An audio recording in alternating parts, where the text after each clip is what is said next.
4-5 वर्ष झालं आपण स्वच्छतेवर भर देत आहे, दिवसेंदिवस त्याच्यामध्ये वाढ होती. पण हा स्वच्छता करणारा एक वर्ग आहे, तो वर्ग गेली 40 वर्ष झालं हक्काची घरं मिळावीत म्हणून संघर्ष करतोय, झगडतोय. त्याच्याकडे कोणाचंही लक्ष जात नाही, फक्त घोषणा होतात. तर आपण एक म्हणजे राज्याला आपण एक संवेदनशील मुख्यमंत्री उपमुख्यमंत्री म्हणून माहिती आहे, तर त्या मेहतर समाजाला घरं मिळणार आहेत का, जो पाठी उठून ही स्वच्छता त्याचं नियोजन आपण पुढचा जे पंढरपूर विकास आराखडा जो आहे कॉरिडॉरचा, त्यामध्ये त्यांचा समावेश केलेला आहे. कॉरिडॉरमध्ये बाधित आपल्याला आता मंदिरामध्ये दर्शनानंतर भेटलेले आहेत, त्यांच्यासोबत काय चर्चा झाली, आपण त्यांना काय आश्वासन त्यांनी एवढीच भावना व्यक्त केली की आम्हाला विश्वासात घेऊन या ठिकाणी कॉरिडॉर करा, लाखो वारकरी येतात, त्यांची गैरसोय होऊ नये यासाठी आमचं देखील सहकार्य बिलकुल मिळेल. आणि त्यांनी एक भेट मीटिंग मागितलेली आहे. तर त्यांना आम्ही कुठलाही प्रकल्प आपलं महायुतीचं सरकार हे सर्वसामान्य जनतेचं सरकार आहे, सर्वसामान्य लोकांचं सरकार आहे. त्यामुळे आम्ही कुठलाही कुणावरही जोर जबरदस्ती करून कुठलाही प्रकल्प रेटून पुढे नेत नाही. आणि मी त्यांना सांगितलेलं आहे की तुमचा विश्वासात घेऊन आपण करू, कारण लाखो वारकरी येत आहेत, वारकऱ्यांची संख्या वाढते. त्यामुळे जे आता आपण आता जागा जी आहे ती अपुरी पडते आणि म्हणून त्यासाठी सहकार्याची आवश्यकता आहे. पण हे करत असताना जे पिढ्यानपिढ्या इथं राहत आहेत, आपला व्यवसाय करतात, त्यांच्यावर देखील कुठलाही अन्याय होणार नाही. आणि त्यांनी देखील ते आषाढीच्या दिवशी काय ते आंदोलन करणार होते, पण त्यांना मी सांगितलं आषाढीची वारी पूजा निर्विघ्नपणे झाली पाहिजे, त्याच्यात तुमचं सहकार्य पाहिजे. तर त्यांनी तो पाणी करता आज पाणी केले, काय तुम्हाला जाणवलं, काय तुम्ही आहे, काय सूचना केली? आता बघा तुम्ही सगळेच होते इथे आणि तुमच्या समोर सादरीकरण सुरू होतं. त्यामुळे सगळी तयारी जी आहे प्रत्येक विभागाची त्याचा आढावा घेतलेला आहे. आणि जवळपास यांना दरवर्षीचा आता वारकरी येतात, यांची गैरसोय होऊ नये यासाठी सगळे आपलं प्रशासन जे आहे ते पूर्ण सज्ज आहे. काही अडचणी असतील त्या देखील आपण दूर केलेल्या आहेत. कुठलीही गैरसोय होऊ नये हीच काळजी सगळ्यांना घेण्याच्या सूचना दिल्या. टीम वर्क म्हणून काम करतायत आणि त्यामुळे मला वाटतं ही आषाढीची वारी अतिशय सुरक्षित, स्वच्छ, निर्मळ आणि आरोग्यदायी होईल. सर, आपण 100-125 कोटीपेक्षा जास्त खर्च करतोय, पण हे कामाची क्वालिटी राहिली जाते का, त्याचा उपयोग होतो का हे बघासाठी एखादा अधिकारी किंवा काहीतरी कोणतंही काम असू दे खर्च करतोय, पण त्याची एक्सपायरी 15 दिवस राहत नाहीये. नाही, या बाबतीमध्ये कलेक्टर इकडे आहेत. मी आता तुमच्या समोरच सांगतो, जी काही कामं झालेली आहेत त्याचं ऑडिट केलं पाहिजे आणि त्याचं ऑडिट करून जे काही कामं पैसे आपण दिलेले आहेत कामासाठी त्यामुळे थर्ड पार्टी ऑडिट करू आपण त्याचं आणि त्यामधून इथून पुढे कुठल्याही परिस्थितीमध्ये कुठल्याही निधीचा दुरुपयोग होणार नाही याची काळजी घेऊ. सर, आज आपण पाहणी केली, वारकऱ्यांनी काय नेमक्या प्रतिक्रिया दिल्या? वारकरी आनंदात आहेत, खुश आहेत. फक्त ते ह्याच्यामध्ये गेलो होतो आम्ही आपल्या दर्शन रांगेमध्ये पत्रा शेड मध्ये, तर तिकडे त्यांनी सांगितलं आम्हाला थोडं बसायची व्यवस्था केली तर बरं पडेल. तर मंदिर व्यवस्थापन समितीला आम्ही सांगितलेलं आहे, तर ते ताबडतोबीने काही डेकोरेटर जे आहेत त्यांच्याशी बोलून ती व्यवस्था जी आहे ती करतील. अँब्युलन्सची आवश्यकता होती, ते अँब्युलन्स पण त्यांना आपण देतोय.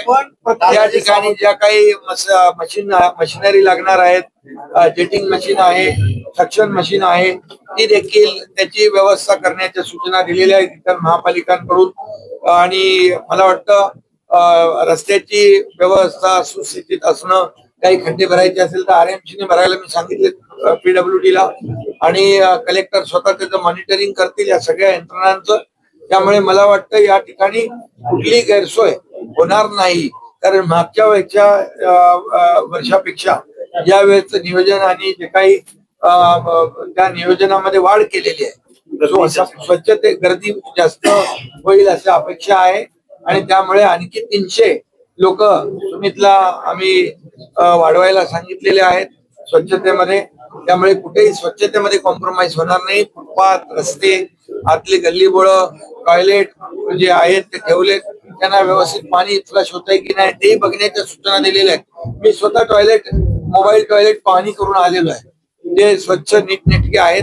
परंतु वारी संपेपर्यंत अशाच प्रकारची स्वच्छता राहिली पाहिजे यासाठी तशा प्रकारच्या सूचना साहेब, दिल्या. आपण नियोजन लाभ होतात तर ही शिबिर आणखी वाढवणार आहात का? वाढवून आवश्यकतेनुसार आणखी वाढवू. तानाजीरावांच्या टायमाला मी स्वतः पाहणी केली हा.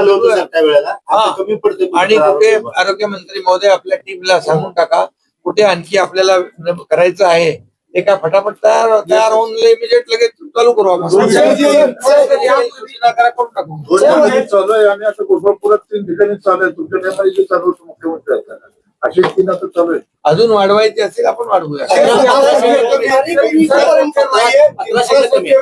भाविकांना ज्या सोयी मिळत होत्या त्या आता नाही नाही, त्या काही मिळत नाही त्या सगळ्या आरोग्य विभागाच्या माध्यमातून आपण सुरू करू म्हणून आरोग्य मंत्र्यांना घेऊन आलोय आणि ते अनुभवी आरोग्य मंत्री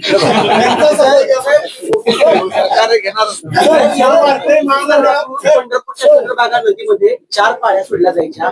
आज आता सोलापूरची समांतर पाईप लाईन जी झालेली आहे त्याच्यामुळे एकच पाळी यावेळेस मिळाली. त्याच्यामुळे भविष्यात उजनी काठचा जो शेतकरी आहे नदी काठचा तो देखील अडचणीत येणार आहे आणि चंद्रभागेमध्ये भाविकांना पाणी कमी पडणार आहे. उद्या कॉरिडॉर होणार आहे, लाखो लोक येणार आहेत. अशा परिस्थितीमध्ये त्याचं कॉरिडॉरच्या माध्यमातून सगळं नियोजन जे आहे आपल्या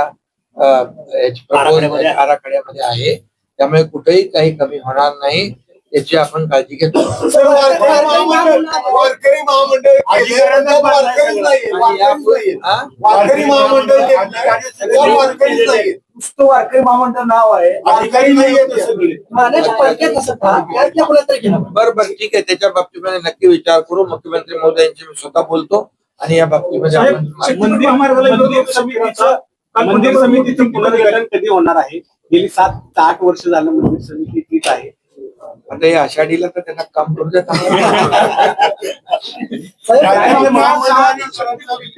शक्तीपीठ महामार्गाचा विषय साहेब काल मोठी किती विरोध होतोय तर सरकार काय घेतलं शक्तीपीठ हे बघा, समृद्धी महामार्गाला देखील याचा विरोध झाला होता परंतु त्यानंतर लोकांना त्याचं महत्व पटलं. समृद्धी महामार्गामध्ये लोकांनी सहकार्य केलं. आता काही ठिकाणी विरोध होतोय पण हा प्रकल्प जो आहे जिथं विरोध होतोय तिथून आम्ही काही त्याचा अलाइनमेंट चेंज करण्याचा देखील निर्णय घेतलेला आहे.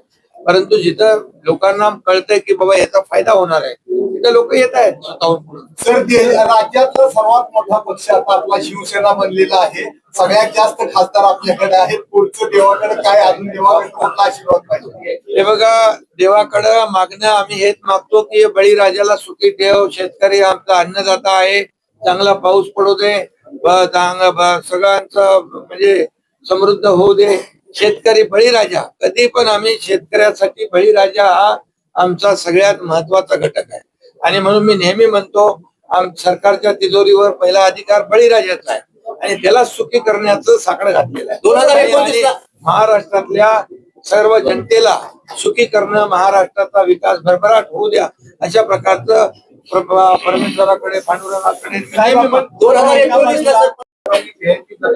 बंदचा निर्णय घेतला, GR काढला.